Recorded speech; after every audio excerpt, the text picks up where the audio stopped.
Membuat aplikasi yang bikin gaduh pelanggaran nggak? Ya silahkan saja dilaporkan, tidak ada masalah. Iya, pelanggaran yang bisa membatalkan hasil pemilu atau bisa membuat pemilu diulang itu pelanggaran yang mana? Pelanggaran administrasi terstruktur, sistematis dan masif. TSM. Ya. Oke. Ya. Seperti apa TSM? Nanti kita akan. Jangan disederhanakan. Apakah ini juga problem hukum atau tidak? Pasal 32 ayat 1 dan pasal 48 Undang-Undang ITE. Setiap orang dengan sengaja dan tanpa hak atau melawan hukum dengan cara apapun mengubah, menambah, mengurangi, melakukan transmisi, merusak, menghilangkan, memindahkan, membunyikan suatu informasi elektronik dan atau dokumen elektronik milik orang lain atau milik publik, sirekap, dia melanggar hukum.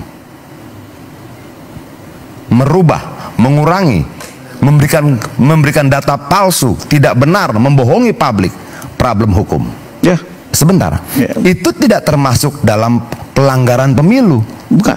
Betul, tapi dia pelanggaran hukum. Yang ketika dia punya kekuatan hukum bisa berdampak pada legitimasi pemilunya. Jadi jangan disederhanakan seperti itu. Bahwa ada rangkaian kebijakan lain, produk undang-undang lain yang dia berkaitan dengan yang lain. Kalau kemudian bisa dibuktikan bahwa KPU menyebarkan kebohongan publik karena menggunakan alat transmisi elektronik untuk menyampaikan angka-angka yang tidak benar, oke? Rontok nggak yang lainnya? Rontok, walaupun dalam undang-undang pemilu tidak masuk kategori pelanggaran pemilu, tapi ini adalah kejahatan pidana yang berdiri sendiri, yang vonisnya bisa berdampak pada legitimasi hasil pemilu. Demikian.